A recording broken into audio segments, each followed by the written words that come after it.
All right, so we're going to take a look at another problem that it deals with gravity that's not on Earth. So this is from the International Space Agency, and it's talking about a planet that has a different gravitational pull. Because on Earth, the gravitational pull is at 16 feet per second squared.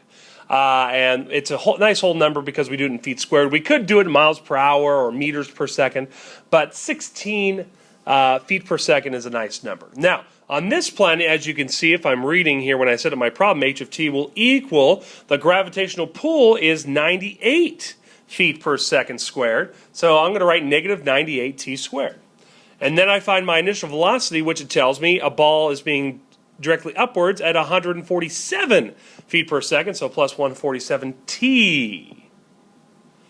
All right, and then it says the probe is at the ground level, so it would be plus 0 for my initial height, but I don't need to write that. All right, so this is what we need to work with to find out how long it will take for the ball to smack down to the surface of this planet, which, by the way, 147 feet per second is very fast, so we're going to see how quick gravity pulls this ball back down.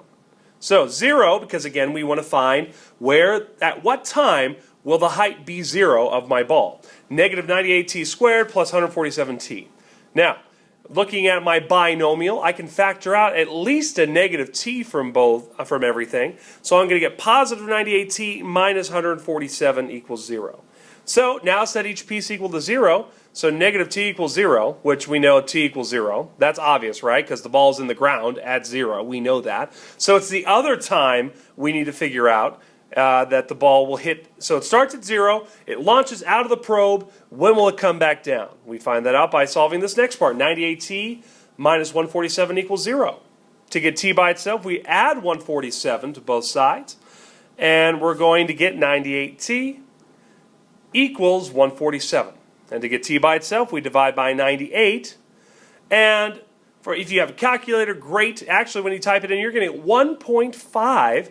Or again, if you wanted to leave it as a rational number or a fraction, it would be 3 over 2 would be my answer. So the time it takes for the ball launched at 147 feet per second, it will only take 1.5 seconds for it to go up and come back down and smack into the surface of this planet. So there you go, finding what times when the height equals 0.